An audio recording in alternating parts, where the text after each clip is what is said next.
Next in line, we have Dr. Chandika Epidikadua, consultant histopathologist from Base Hospital Maravilla, to tell us about consultant cardiac distribution and future expansion.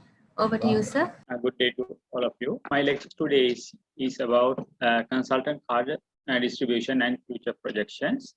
Actually, what I want to tell you is, in a couple of days, when you are, or in a few months' time, when you are posted as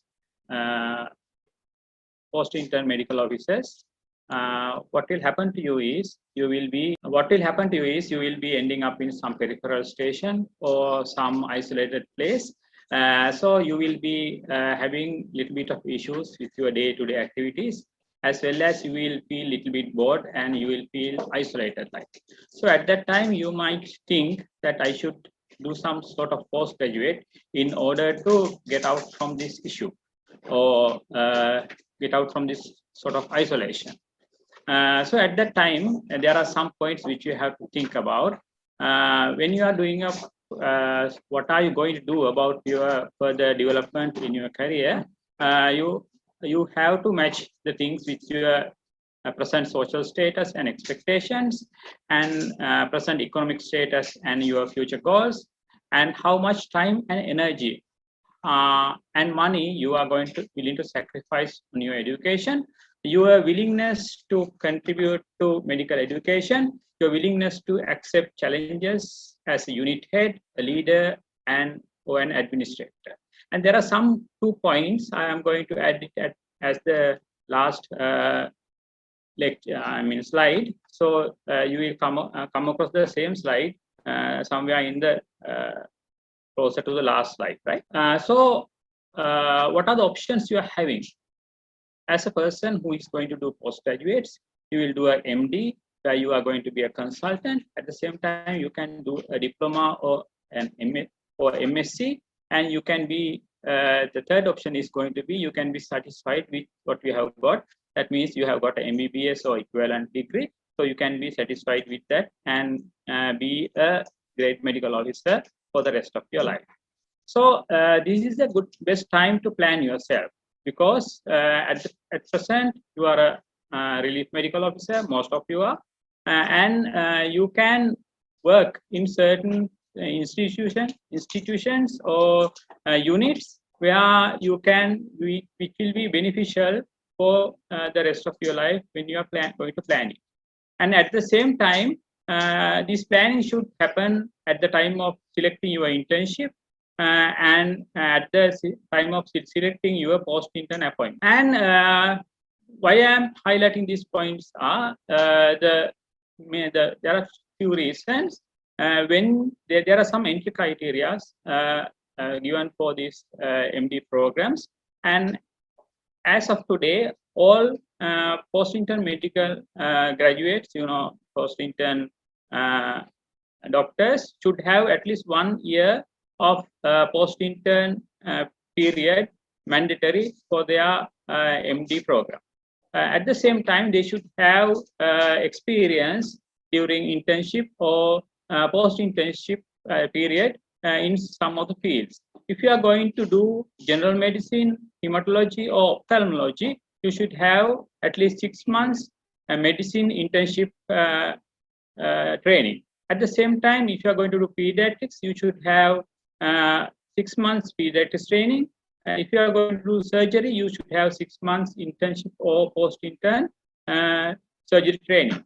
At the same time, if you are going to do orthopedics, you have to have some experience, 6 months experience in surgery or gyn. So what am I going to do? What MD I am going to do? If at the moment, if you are so keen in one particular stream, which you have already selected, please continue it. You should not change it because of the present program which we are doing. Because at the end of the day, what happens is you are going to do that certain MD field or discipline. So you are going to be responsible for your life, and at the end, you are going to live with. So as a result, you should never change your keenness on a certain discipline because of the external influences. At the same time, If you are a person who has not decided on your field at the moment, you have to consider on these facts as well. One is the eligibility criteria and how long will it going to be for me to be a consultant, and availability of cadre at the time of you being a board certified consultant, at the same time the cadre distribution and the filling priority. So I am going to share some of the data which I am having at the moment. How long will it going to be a consultant? So I have given you a table. The table is, I have given you some of the disciplines, and some of the disciplines start with the MSc or diploma, and there is going to be a registrar period, senior registrar period, a foreign training period, and this total has been given. So you will understand, you will appreciate that some disciplines like medicine is having a very short training period. It's 4.5 years. And at the same time, the fields like hematology is going to be 6.5 years. So if you are going to select a particular field, you should be aware of the time duration that is going to take for you to be a consultant. And at the same time, availability of cadre at the time when you are going to be a board certified consultant, this is something which is going to be very, very difficult to predict. At the same time, the present cadre is 2025 cadre projections we are having, and it has been done in 2019. And at the same time, the general opinion is the medical fields are going to have less cadre in the time to come. At the same time, the surgical fields will be having more and more cadre. So I'm going to show some other document also. So you can see in this table, the fields which I have highlighted are more likely to have cadre when you are going to be a board certified consultant. So the fields which I have highlighted are anesthesia, critical care medicine, family medicine, forensic psychiatry, health informatics, probably histopathology and ophthalmology, and at the same time psychiatry. But the fields from 55 to 65, the Ministry of Health has still got no projected cadre on this field. So at the same time, you have to appreciate the fact that these cadre projections have taken place, a little while ago, about 2-3 years ago, and we are going to have a new cadre projection in the years to come, and everything will depend on the government policies as well as the money allocated for health expenditure. And I'm going to proceed with the rest of my slides. And one thing what you have to know is, if you select certain specialties, you should know where you are going to get posted as the first appointment board certified consultants in probably 5 or 6 years or 10 years time. So at present, the discipline family medicine has been placed in district hospitals, and these disciplines, we have got 12 disciplines here: general medicine, surgery, obs-and-gynae, pediatrics, anesthesiology, dermatology, psychiatry, histopathology, microbiology, ENT, and radiology, and forensic medicine. These have been placed at the level of base hospital B. And we have got added 4 disciplines in base hospital A level. They are the orthopedics, venereology, hematology, and eye. And when we are going to talk about the district general hospitals, we are going to have some more specialties other than the specialties which I have already given. They are going to be transfusion medicine, emergency medicine, respiratory medicine, and endocrinology, neonatology, cardiology, nephrology, genitourinary surgery, genitourinary, and rheumatology and neonatology. So these places are going to be filled in all these disciplines. So if you are going to select a field like family medicine, you are going to be at district hospital levels at the moment. And if you are going to have the disciplines which have been listed here, so you might be starting as first appointment consultants most probably in base hospital B level. But if you are going to start something like respiratory or endocrinology, you will be starting at the level of district general hospitals. But at the same time, you have to appreciate the fact that the family medicine, we are going to have a lot of posts, and these disciplines, general disciplines also, we are going to have a lot of posts. So the disciplines like cardiology and neurology are going to have less number of posts with in comparison to family medicine. And the other option is going to be you can do a postgraduate diploma and an MSc.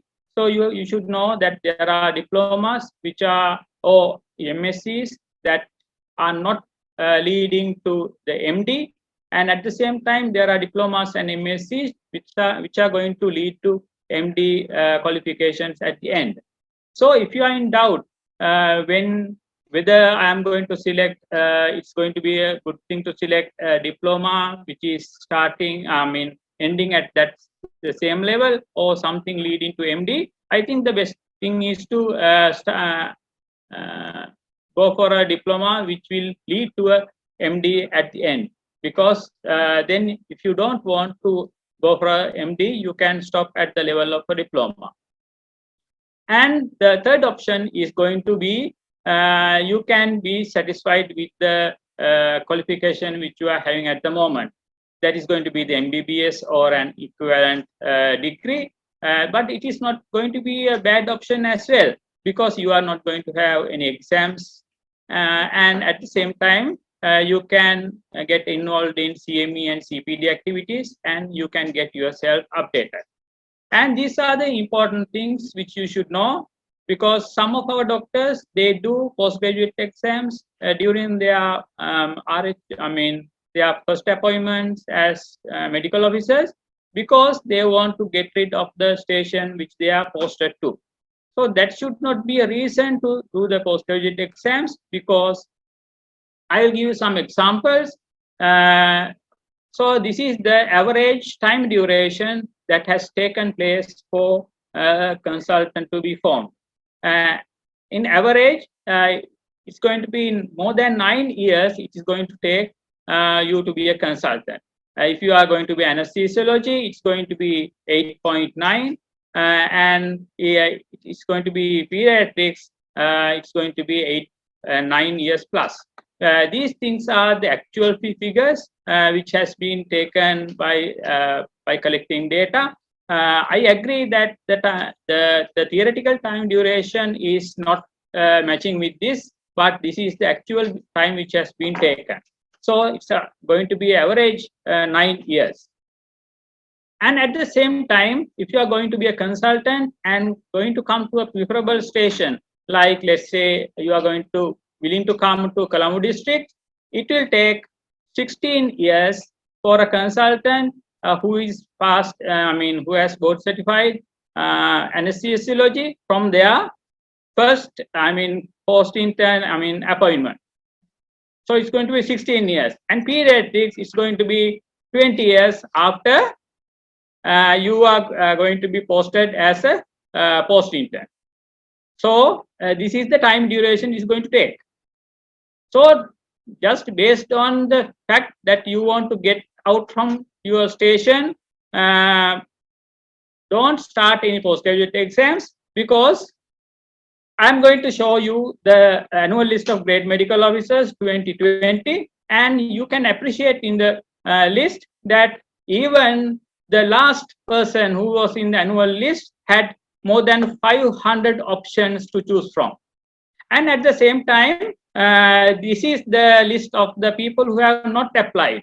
And you can appreciate the fact that even the people who have not applied got post in Colombo. So this is the situation when it comes to grade medical officers. So if you are keen on a certain subject, please do that postgraduate. Don't change your idea because of the data I am giving. Because you like it, you continue with that. But because you want to have something like 8 to 4 duty, no on call, or something, you want to get rid of your station and come to Colombo, based on those facts, don't select a discipline. At the same time, we have got some more options for the grade medical officers. Depending on the grievances you are having, we have got the special transfer list. At the same time, you are going to have a difficult station list in the near future. So if you are still, if you are posted to a difficult station, you will have the privilege of coming to a better station by the difficult station list. So at the end, this is the last slide I am going to show. So don't change your ideas because of the lecture I am doing. Go to the facts and see, go to the PGM website and see the time durations by the prospectus of the particular field. At the same time, what you have to do is, I have given the correct facts and figures. This is the time duration that is going to, take if you are going to select a MD field. But don't select a field because it is on call free, it is 8 to 4 duty, or it is going to help you to get out from your station at the moment. If you wait in the station noted to the annual list, and you can jolly well come to your destination very easily. But I'm going to reiterate the fact that it is going to take 16 or more years, or probably 20 years from this time onwards, for you to come to your destination, probably your hometown as a consultant.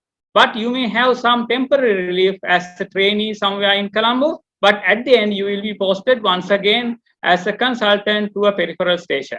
So I have got two take-home messages. That is, the field you select is for life. You can't change it. So if you can't change it, you should be wise enough to take the best decision. At the same time, the next is going to be, you should be prepared to work in all the stations in the country, right? You can't be, coming to the ministry and telling this and that about the difficulties you are having.